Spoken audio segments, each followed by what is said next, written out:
Hello everyone, welcome to a new video. তো আজকে ভিডিওটা শুরু করছি ওষুধ খেতে খেতে, কারণ আমার না খুব ভিটামিনের অভাব হয়ে গেছে। তো সেই দেখে মনে হয় না, কিন্তু হয়েছে, সেই জন্য আর কি সিরাপটা খেতে হচ্ছে।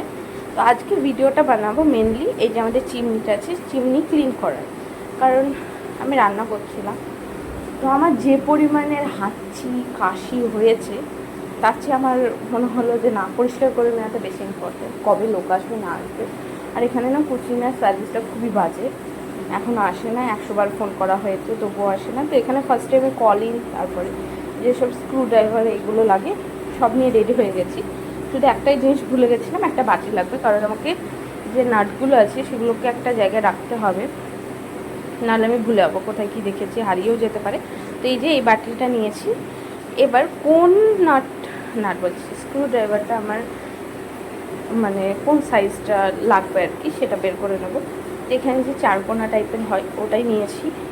এটা একটা অ্যাটাচেবল স্ক্রু ড্রাইভার যাই বলবে, তো সেটা কেনা হয়েছিল। ওটা দিয়ে আমি দেখলাম যে কোনটা লাগানো হবে, ঠিক হবে না হবে। তো চলো এবার পুরো চিমনিটাকে খোলা যাক।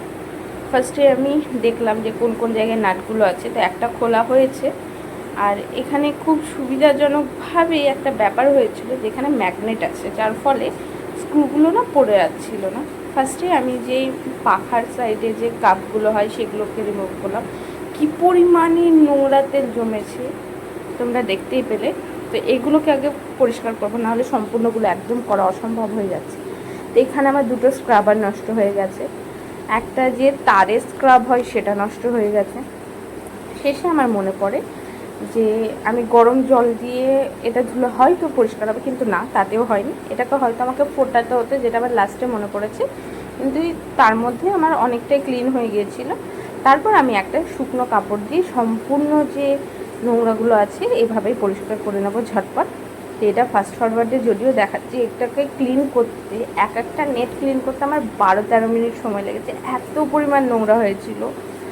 আর এত তাপের জন্য যে চিমনির ভেতরে যে একটা পাইপ থাকে যেটা দিয়ে তেল নিচে নেমে আসে, সেটাও গলে গেছে, এতটাই বাজে অবস্থা। তো এরপর এই যে ট্রেটা আছে এটাকে ক্লিন করলাম, কারণ ওটা মেন জিনিস, ওটাতেই তেলগুলো সব স্টোর হয়।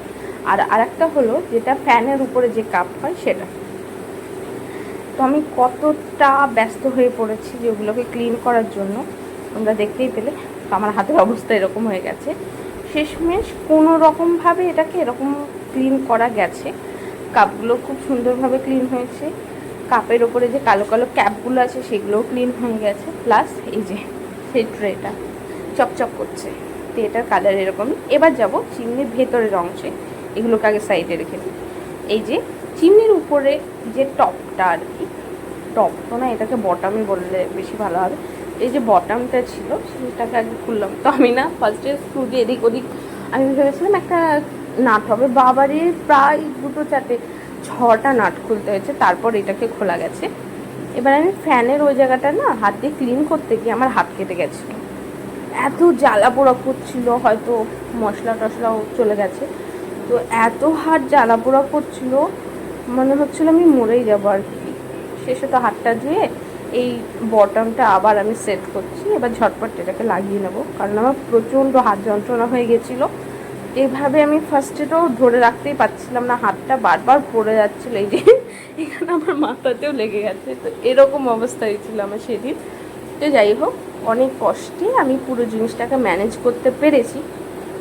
আর পরপরই আমি চিমনিটাকে দেখাইনি আর কি, এতটা শরীর খারাপ। যাই হোক, এবার আমি মানে পুরো নিজে স্নান টান করে খিদে লেগে গেছিলো, এবার রান্না করে আসছিলাম। তো দাঁড়াও তোমাদের চিমনিটা দেখা যে কতটা ক্লিন হয়েছে, আফটার আর বিফোর তোমরা দেখলেই বুঝতে পারো। এই যে কতটা পরিষ্কার পরিচ্ছন্ন চকচকে হয়ে গেছে।